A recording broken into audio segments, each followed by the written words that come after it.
Please don't hate me yet. Just hear me out first. I don't think you'll be as mad as you expect once I explain everything, okay? First, let's just establish some ground rules if you're skipping canon material. Number 1, if you're going to argue about something, tell the other party that you skipped stuff and what you skipped. This will save a lot of headache on both sides. Number 2, you are absolutely not allowed to say that Oda pulled something from Where the Sun Don't Shine. You have absolutely no basis for that claim if you skipped stuff. Also, it's not really a ground rule, but you probably also shouldn't call yourself a fan of One Piece or other long series if you're skipping canon stuff. To be clear, I'm not gatekeeping. This video is intended to do the opposite of that. You're free to like it, and it's normal to dislike parts of something, but at least to me, fan implies you want to know everything there is to know. I mean, it's short for fanatic. And I skip the boring parts doesn't exactly scream fanaticism to me. Like before, it's just to kind of set expectations for conversation. You can still have conversations, it's just you won't be expected to know every little detail, which is better for you anyways, if you don't. With that out of the way, I really don't understand how people can skip anything.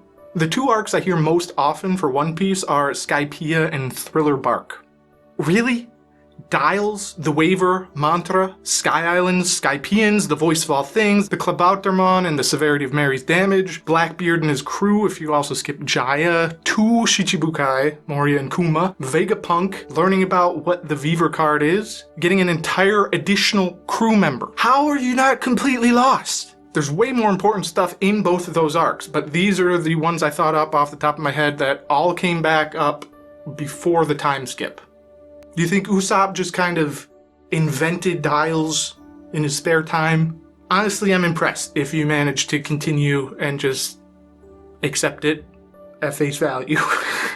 So again, I don't get how they just skip things and still understand what's going on, but I think it's okay if they do. In some ways, it might actually be better for them to skip arcs. Think about it this way. If you are really bored of something, what do? Are you sitting there absorbing every little detail? Probably not. Here's a little anecdote to help me illustrate my point. In high school, I had to read Laugh a Minute Ethan Frome. That's what my teacher called it sarcastically because it's so dry and boring. I could have just read the Spark Notes, but I decided to power through it and actually read it. I was actually kind of proud of that. What do you think I remember about it? Considering where I'm going with this, you might expect me to say nothing. You'd be wrong. I do remember something about a grave that could have been from a different book though.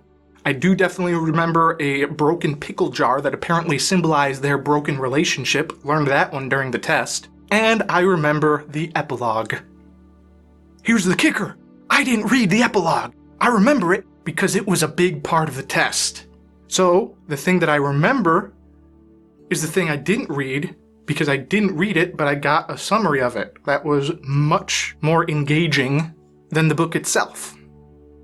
If part of a series bores you enough, you'll just clock out and not retain anything, while simultaneously reducing your opinion of the series as a whole. That said, I don't think you should just skip arcs outright. If you're really that bored of it, read a summary of that part. In some cases, they also animated abridged versions like the episode of Skypiea, although you should tread carefully with those because they kinda just throw continuity out the window. Like, why are all of them on Drum Island? In my opinion, there are 2 better alternatives. First of all, which I see recommended most often, is to take a break. It's a long series, you could just be burned out. Give it some time, come back to it with fresh eyes. If that doesn't help and you really just want to get past that and continue on with the story, you could have it playing in a language you understand and just let it play while you work on something else. Then after you've gotten through it, you can go back and read a synopsis. I think this would be preferable to just reading the synopsis because there will probably be parts in it that you very much do enjoy. And reading the synopsis first would kind of spoil that for you. Then, when you've caught up and have some time to kill, go back and watch it again to see how it ties into everything. Not necessarily the whole series, but the part that you really didn't pay much attention to at least. If you're still mad at me for my position on this, ask yourself why. Do you feel like it's cheating? that lessens your accomplishment of making it through the entire series. If you think that reading the entirety of it is some accomplishment, then it sounds to me like you were extremely bored by certain parts of the series, and you probably clocked out like I did with Ethan Frome. Like I said, I was proud of that accomplishment until I took the test and realized I didn't remember anything.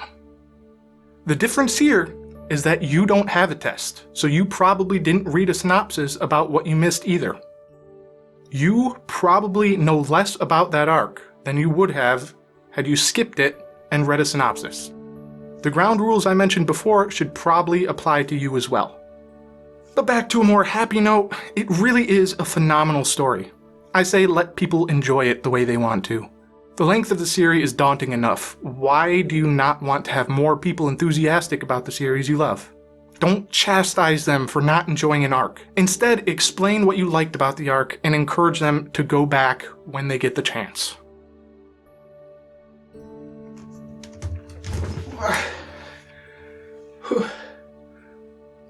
Yeah, so I was planning on doing a choreographed hop off of my desk, like where I fell to the ground.